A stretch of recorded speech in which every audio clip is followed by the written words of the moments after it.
I'm Carol Klein, and this is my home Glebe cottage.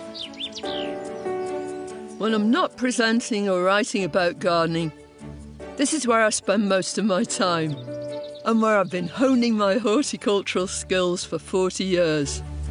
Whether you've got a spacious plot, a tiny patio, or a few window boxes, there's nothing more exciting and satisfying than creating your own garden. From basic to more advanced techniques, I believe anyone can learn how to do it. Whether you're a complete novice or an experienced gardener, I want to help you develop the skills to make your garden grow. I'm ready. Are you?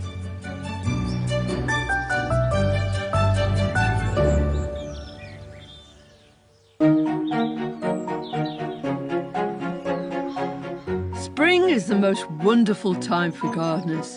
There's nothing as exciting as watching the first shoots appearing. And then everything seems to burst into life. I absolutely love it. It's astonishing in just 1 week how the garden's come on. It's changed substantially. Last week, the volume of soil to plants, the soil was winning. This week, the green's taken over. And not just green, but there are splashes of flowers here and there. But the thing that's changed most dramatically are these pots of fritillary. Look at that. You could barely see them, and then one after another they came through the soil, just gradually, just piercing the soil, as though they were sort of sniffing the air. But now they're heading for the sky. This is a lovely, lovely plant. Fritillaria imperialis, the imperial fritillary. And it's from the Middle East right the way over to northern India. These fritillaries are going to look after themselves, but there are a few other things that need a bit of help from me.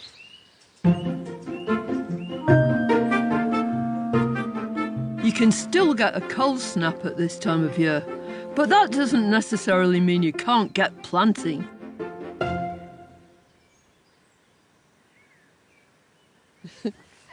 This is my ghost in the garden.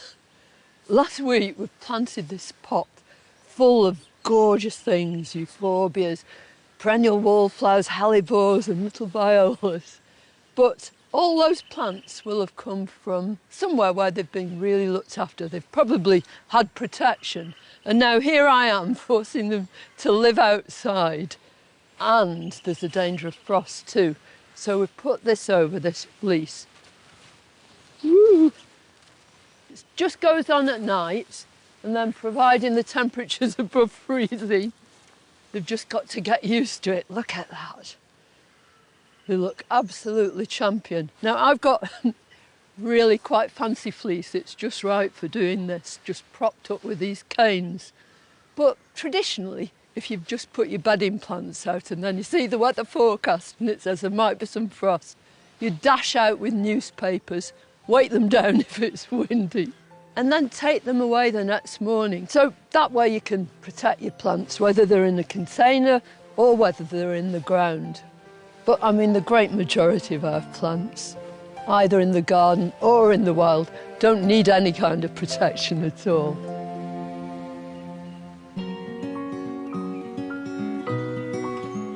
It takes more than a touch of frost to stop one of our most joyful wildflowers from showing its sunny face.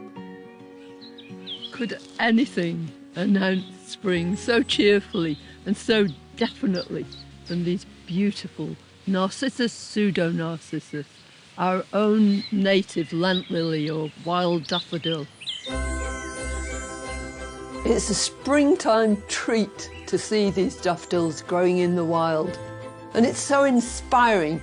I wanted to replicate just the same sort of thing in my own garden. This long, narrow bed has always been a bit too bare in spring. So last year and the year before, I planted masses of this lovely daffodil. It's called W.P. Milner. So when I put these in, I knew I had to plant them really deeply You do with daffodils, and it was quite a job with this big bird cherry to find spaces in between the roots. I think what I like best about it is it still has a hint of that deep yellow at the back of its flower, but the whole thing is pale and milky almost. It's a selection from our native daffodil, from the one you see in the wild. It doesn't shout spring, it whispers it. It's a total delight. Wouldn't you agree, Fifi? Yeah? You like them too, don't you? Come on. Gardeners are always thinking about the future, anticipating what's to come. And that's especially true at this time of the year, when you begin planting and preparing for a brilliant show of summer colour. Nothing says summer better than roses, and I'm going to plant a striking and very old shrub rose called Rosa rosamundi. You've got two options when you buy roses. One is to buy it bare root. That means it's got no soil attached to it. It's been dug out of the ground, and that's got to be done during the dormant season. So over winter and into the spring, but then there's a cut-off point. The other way you can buy your roses is as container-grown plants. And there, they're in pots, they're well rooted into the compost in there, and that means you can plant a container rose at any time of the year at all. I have chosen, because it's early enough, to grow them bare root. So here they are, 5 nice shoots. Not only have they got lovely tops, they've got very handsome bottoms too. Now, I can't stand around in the sunshine because I don't want these roots to dry out. What I'd do is get a bucket of water, soak them properly first of all. Buying bare root plants is often cheaper, but you can plant container plants at any time of the year. Whichever you choose, you need to prepare the ground before planting. I'm just going to fork this soil quite deeply, and I'm going to incorporate really good stuff straight from our compost heap. It's a real pleasure to get your hands into it.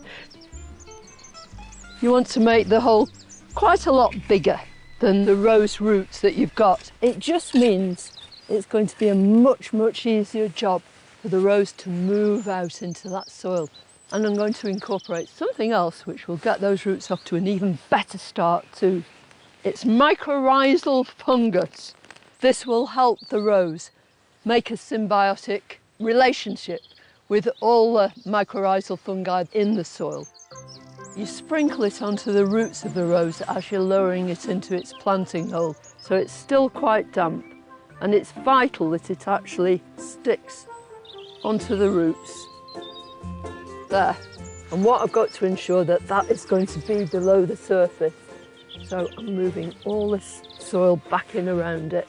You must ensure that they're watered thoroughly, especially things are bare rooted. Even if it rains, it's worth doing. And when it's watered, I shall use some more of this to mulch it, which will conserve the moisture, it'll keep the weeds at bay, and it'll make sure the thing gets off to a flying start. Now, I'm hoping that within a few weeks, those buds are going to swell. And I suspect that by the summer, we might even get a few flowers, these beautiful white and pink flowers, and that scent will just waft everywhere. As well as planting the sweet-smelling rosamundi, this is the right time too for planting lots of other delicious summer treats. Next, we're getting fruity.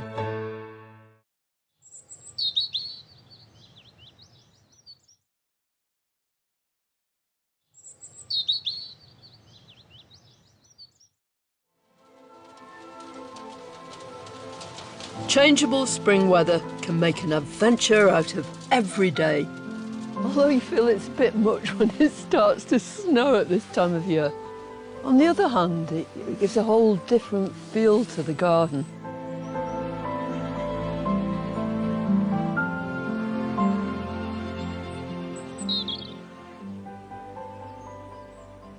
I adore growing anything. Anything and everything. I love flowers, of course, but I also love growing stuff to eat. Masses of vegetables and loads of fruit too. But what I'm really short of is raspberries, because one lot of my raspberries just faded away. So I want to plant some new raspberries today.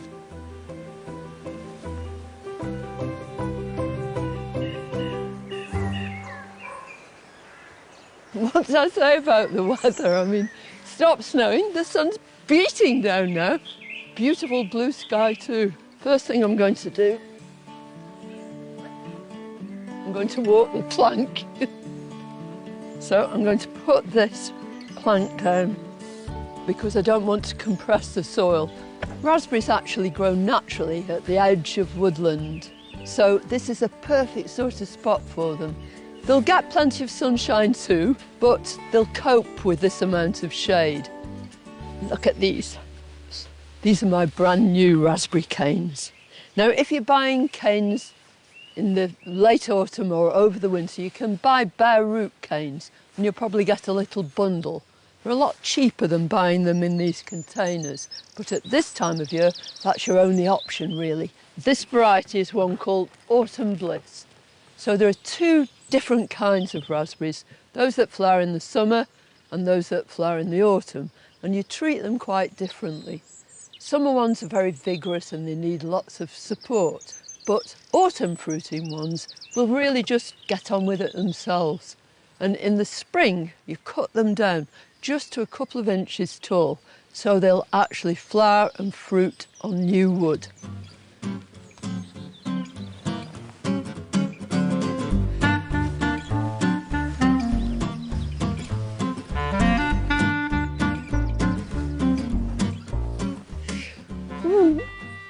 So exciting. So I've spaced them about 18 inches to 2 feet apart. What will happen over the years is that they'll send out suckers and new shoots will come out. So I'm going to start with this one. So they should have been in these pots for quite some time and they should have a decent root system. Oh yeah, lovely. I'll put that down very carefully and dig a nice deep hole. You could easily grow them in a container of some kind, as long as they've got a really good depth of soil. Ready to lower this down, here we go. I'm just going to use the cane. Oh, look at that. Total guesswork, but it was a lucky guess because the top of this pot where this was planted, which is the crown of the plant anyway, where all the shoots are coming from, has to be level with the soil around it. And I'm pushing in right around the edge of where that pot was. And then move on to the next one.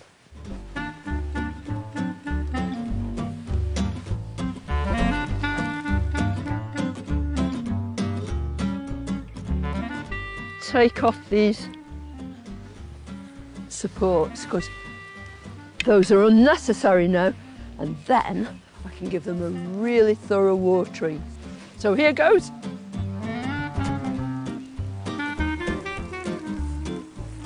You don't have to plant them in the snow, but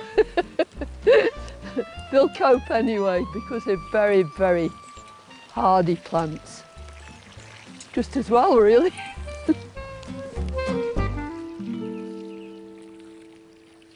Plant your autumn fruiting raspberries about 2 feet apart. Give them a good depth of soil to grow in and cut them right back in spring.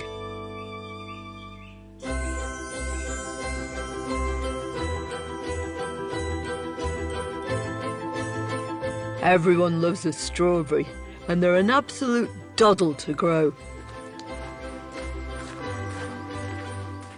Now I'm going to use these troughs, and strawberries really respond well to growing in a space like this. They don't need much depth of soil, but what they do like is sunshine, and this is south facing, and they love fertile soil too. You can grow them quite close together and get a brilliant crop. So you can grow them absolutely anywhere, on a balcony, in a courtyard, anywhere at all. I'm going to plant them about 6 inches apart. In it goes. I'll hold it at soil level, move that compost back in there, and then I'll firm it in nicely like that. And you want to make sure that the crown of the plant is level with the soil. You don't want to bury it too deeply. But as I'm doing it, I'm thinking about eating these strawberries.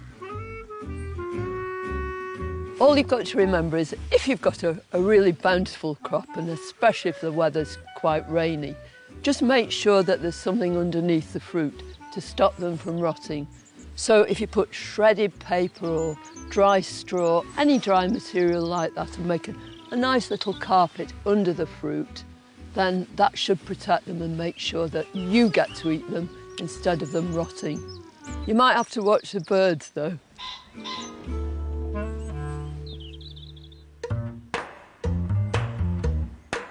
Before it starts snowing or hailing again, I'm going to plant one of my very favourite fruits. And this one can go on my terrace. I'm going to plant a gooseberry in a pot. It's nice to have a sit down too. Oh, that's better. Now, they're very northern things really, goosebugs. They have all these wonderful competitions who can grow the biggest ones. But I just love the taste of them. And they're so versatile, you can make so many things with them. There's not like a gooseberry fool. So even if you haven't got a garden, gooseberries are particularly good. And this variety is ideal for growing in a pot. It's called Hinnon-Mackie Red, and it's bred to be really, really hardy. Well, to get this gooseberry off to a flying start, I've got a very standard big pot. And first of all, I'm going to put a layer of really good organic stuff in the bottom of here. Now, you would never use fresh manure in a pot because it would burn the roots, but this is lovely rotted stuff now. So, not essential, as you could just put it straight into potting compost. And that's what I'm going to top it up with. Just over the top of that, a nice scoopful. So, ooh. I'm going to lower it very, very gently into this pot. That then should be, yeah, pretty good. Always, always, when you're planting from a container, make sure that the top of the compost here is exactly the same as the one you're planting it into. So take your compost up until you reach that level. Now I'm just going to push that down nice and firm. It's very easy gardening, this, isn't it? But very satisfying. And because it's containerised now, keep on giving it a liquid feed, maybe every few weeks during the growing season. But initially, just water, lots and lots of water. Really good drainage in here, lots of holes in there. So it's not going to sit and get stagnant at all. So I think that's perfect. All that remains is to lower it into its pot. Just ensure, if it's a gooseberry you've got in a pot, that you find a sunny position for it. How about that? Voila! And I must make sure it has a really thorough water. I'm going to have to wait a while for the gooseberry to bear any fruit, but there's one fruit that might just be ready right now.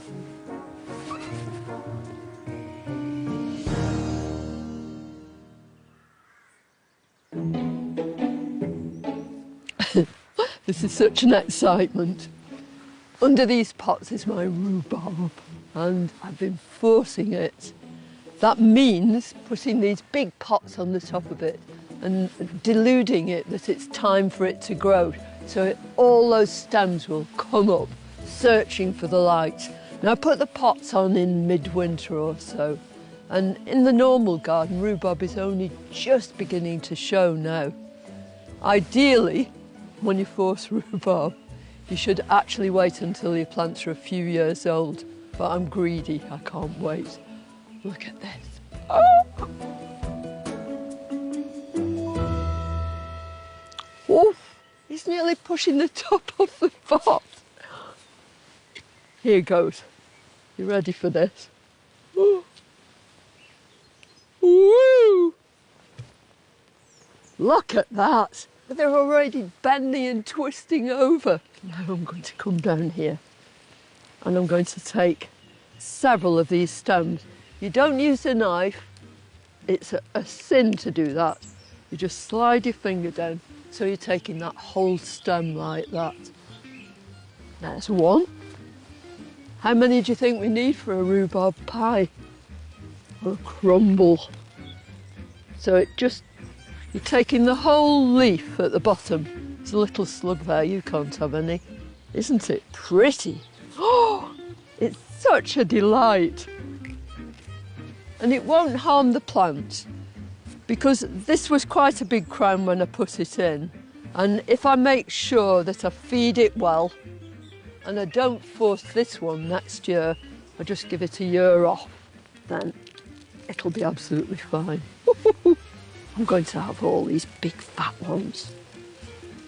It's just a wonderful feeling. I mean, it's been snowing, the ground is bare, and yet look at this lovely, luscious young crop. Isn't that beautiful? I can't wait. Back on the top. Try not to squash it on its way down. And then when the weather gets a bit less cold, I'll take that off and just let the whole thing grow on. The leaves will turn really green, stems will be dark, and the whole plant can just grow completely naturally. If you want to force your rhubarb, you must feed well with compost or well-rotted manure. Cover your plants with a pot or bucket in midwinter. And don't force the same plant every year. I'm going to enjoy this bounty. Look at that. It's beautiful. Better than a bunch of flowers. Here, Thief. Look what I've got. I don't think dogs like rhubarb. Come on, Thief. Next, how to get more plants for your garden for free.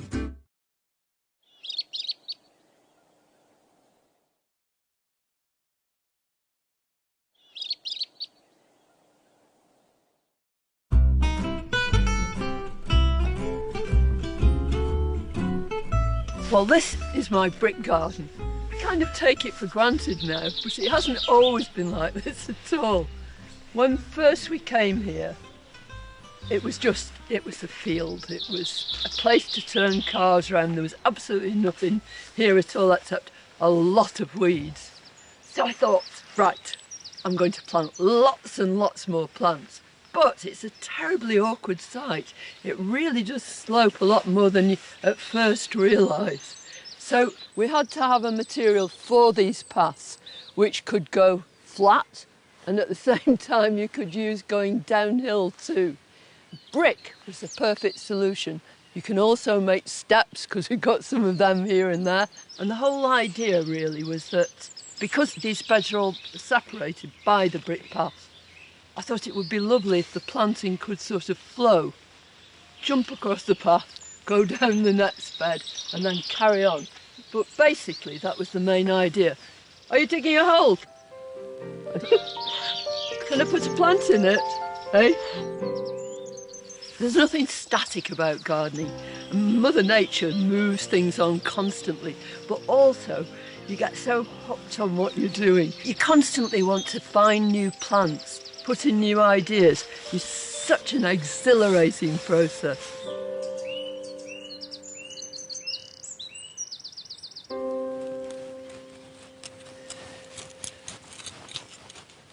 It's all very well thinking about planting new bulbs, putting new plants in, but there's one thing that remains the same. It's a constant, and that is maintenance. There's no point at all having a beautiful garden if you just let the weeds go wild and you don't do things like I'm doing now. We've got very acid soil here and you get moss compacted on the top. So even though it doesn't prevent the plants from growing, it sort of curtails some of the smaller ones. So I want to get out all these weeds that are here, there and everywhere. And then I want to just fork the borders over very, very lightly, water well and then mulch. So sometimes people say, well, how do you tell what's a weed and which weed is it? But I think when you've been gardening for some time, you just gain that experience. And if you're new to gardening, if you didn't plant it and you're not in an established garden, so you haven't got self-seeding plants, there's a pretty good chance it's going to be a weed.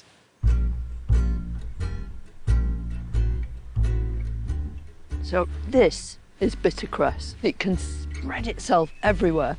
These dainty little white flowers will quickly turn to long, thin seed pods. And then the first sunny day you get, they burst, the seeds distributed, and you've got a whole sort of carpet of bittercress. You can eat it though. I'm not that hungry at the moment. So here I've got a geranium pretense that seeded itself just under this campanula.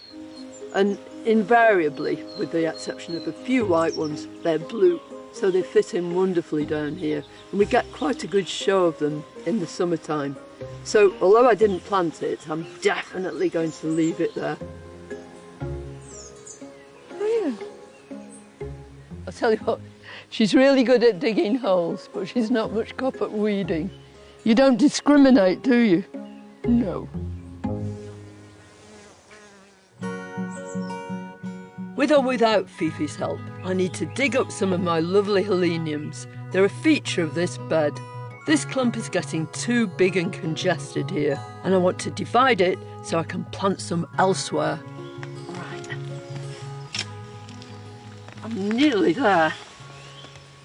There's my helenium, and if I get my fingers in here, maybe a bit of help from a fork first of all. Can you see in the centre here, there's the old flower stem, and sometimes you can actually use those as levers to pull your plant apart because that will never regrow. Yeah, and that's actually helping me to get a nice chunk out. So I've got how many rosettes there? Yeah, 3 decent rosettes. Now I probably could pull that apart and make 3 individuals.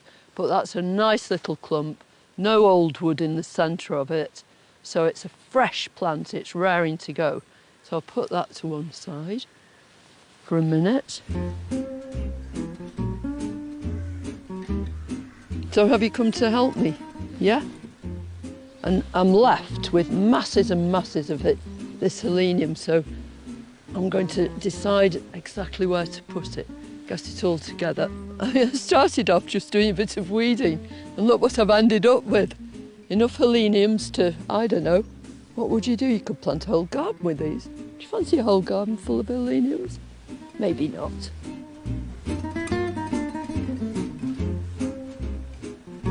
Hello, you come to join us? Look at that, so. Are you coming? Come on.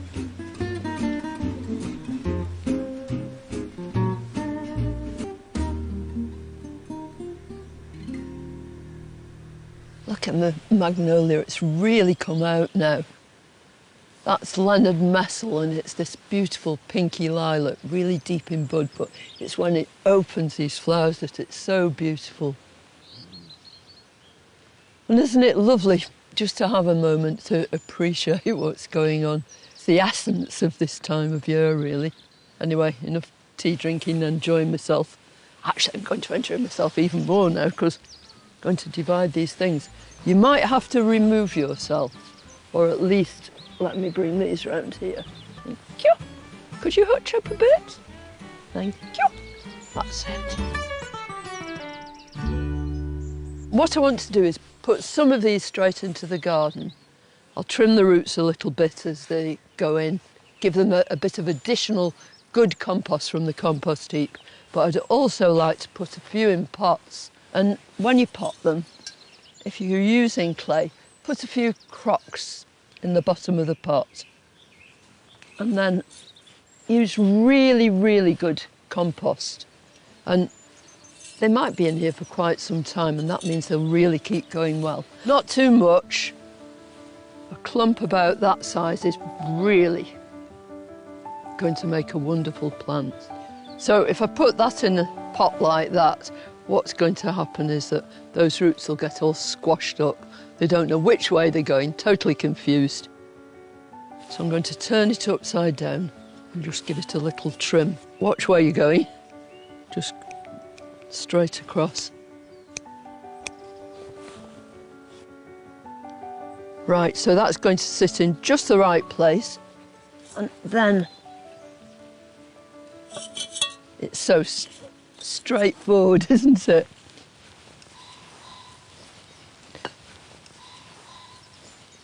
Then the most important thing, give it a very, very thorough watering. I want to finish it off, though, with some grit. Usual reasons: keep the moisture in, keep the weeds down, make sure the plant doesn't rot around its crown.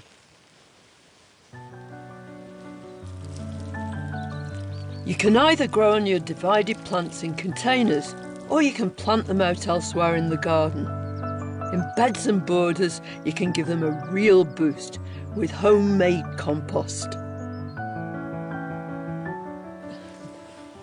People go on about this black gold, but that's really what it is. It's just the most important, the most valuable commodity you've got in a garden. It's compost. It's made from all the waste material from the garden, tops of weeds, old plants that have been deadheaded. We get some muck too to add to it. So this precious material, I'm going to use some of it under the plants, in the soil around them, and then afterwards, when everything's really well watered, I'm going to use it as a mulch and put it on as thickly as I possibly can. Ooh, it's lovely, this bit.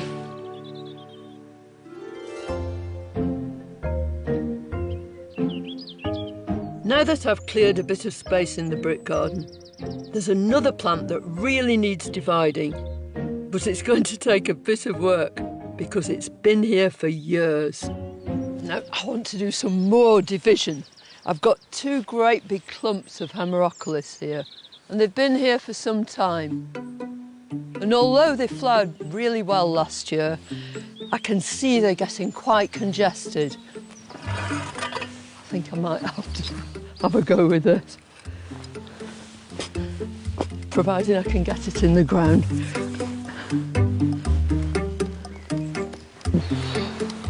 And I think, yeah, it's just about out. It's quite a weight of it too. Actually, I expected the path to move, but no.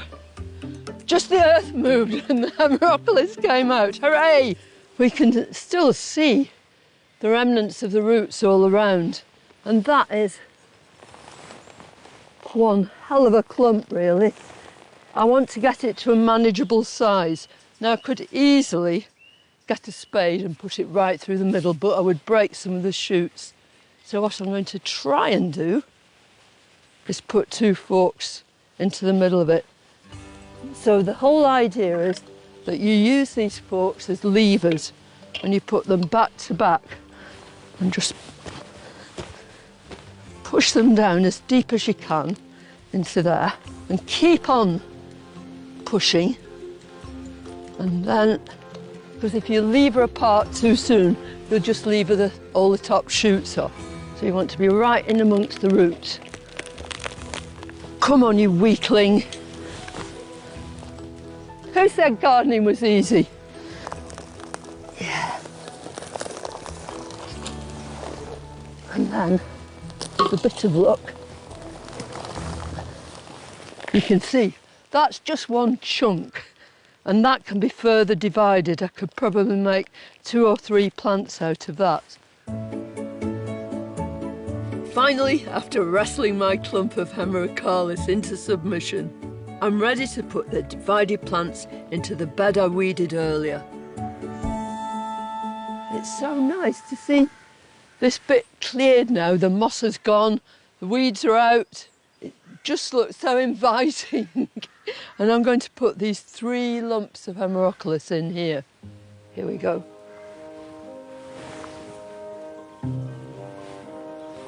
And I think the third one, that biggest clump, right there.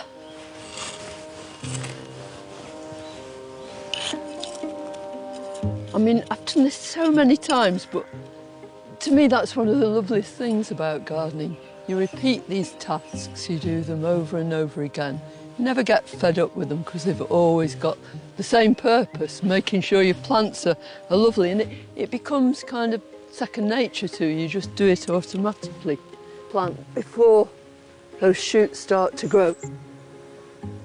Yeah.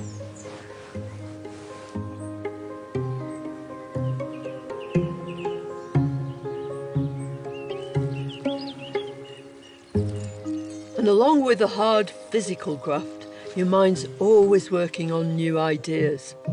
Next, I've got a plan to start a cut flower garden.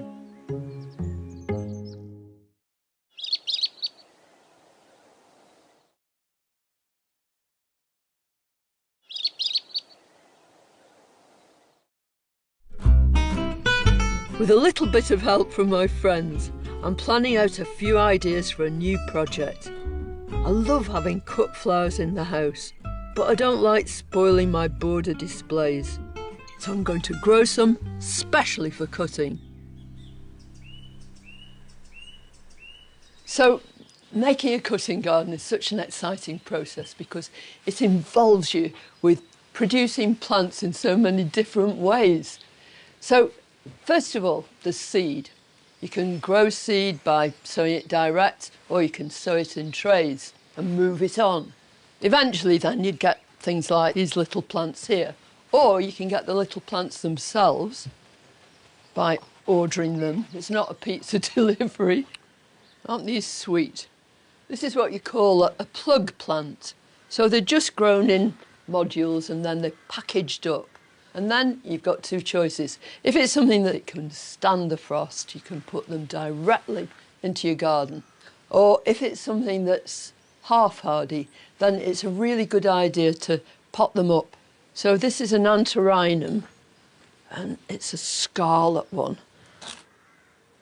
And all I'll do is lower that down very gently, so I'm not breaking any of the roots, but then firm it in.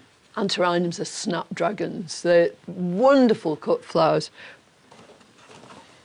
I'll look forward to potting the rest of those up later. But there's nothing quite like growing your own flowers from seed. It's the simplest way of propagating your own plants, and it's really satisfying to do. And I'll get something like this. This Solenum has made true leaves. These little ferny leaves in the middle here. And it's at that stage when those leaves are a decent size that you can actually start separating these plants and pricking them out. And all that pricking them out means is moving them on so that they've got a little space of their own to grow on properly without any check. Now I've got some foxgloves here. This is a white foxglove. And then I'll very carefully separate a clump off. I love white foxgloves. And all I'll do here is just separate these plants. So here we go. Ta-da! Lowering it down, pushing it in. And they want a bit of grit. Take it outside and water the lot when you've done several of them. And then those can probably go straight outside if you wanted to harden them off. If, however, you're doing something that you've grown in the greenhouse or the windowsill from seed, then it might be just as well to keep them in the same conditions for a short while, a few weeks, and then gradually introduce them to the outside world by putting them out each day and then bringing them in every night. And that way, they'll know that you love them. It's lovely getting all these plants ready for their new home. But there are a few things that I want to sow directly into the soil.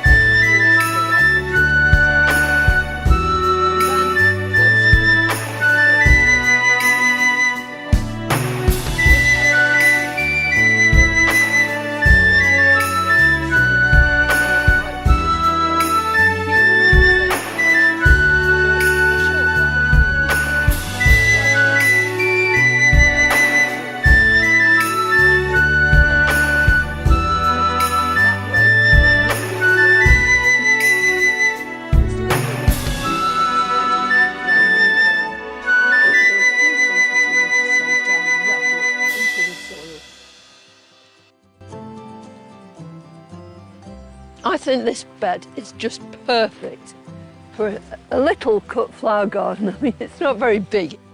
It could be anywhere. It could be a bed that's just outside your kitchen door. You could even do this in a, fairly big trough or something like that. You can always make use of your vertical space too. I want to see a wall of sweet peas growing up the side of my shed. I'm going to put these little plants in. And I think what I'll do, because I want to sow some seed of sweet peas direct as well, so I'm going to alternate them. One plant, one seed. One plant, one seed, all the way along. Young plants will flower more quickly than seeds, extending the flowering season. And all you do is just push the seed down half an inch or so under the surface of the soil. Next, I'm going to plan where to plant a selection of plug plants, leaving room in between them to sow some hardy annuals directly into the ground. Well, creating a beautiful picture is not the aim of the game here. What we need to do is get a whole variety of plants that will cover a succession of flowering, so you'll be able to cut flowers right the way through. So everything can go in lines here. These annuals will make perfect cut flowers, but only for one season. But why not include a few perennials in your cut flower garden? Because they'll come up year after year. And if you choose carefully flowers that perhaps you can't buy in the shop, but make really, really good cut flowers, then you're onto a winner. I've got some peonies, and I love peonies as cut flower. They've become increasingly popular in recent years. So I want to add another one. There are 3 in there already, but this one is Sarah Bernhardt. She's utterly lovely, really voluptuous, very pink. And I'm going to put her in there. When you're planting peonies, never ever bury the crown of the plant. Always have them just under the surface of the soil. People complain that my peony won't flower, what's wrong with it? And it's nearly always because it's been planted too deep.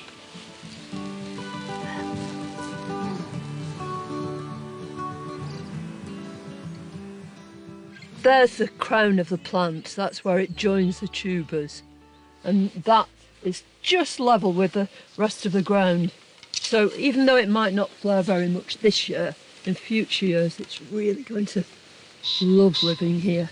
So how lovely to have a few plants set aside in your own garden just for cut flowers. What a week it's been. The weather's thrown everything at me. I've had rain, snow, we've even had some brilliant sunshine, but some days it's been as cold as can be. And we've done such a lot nonetheless. And look what my lovely Neil's made for me.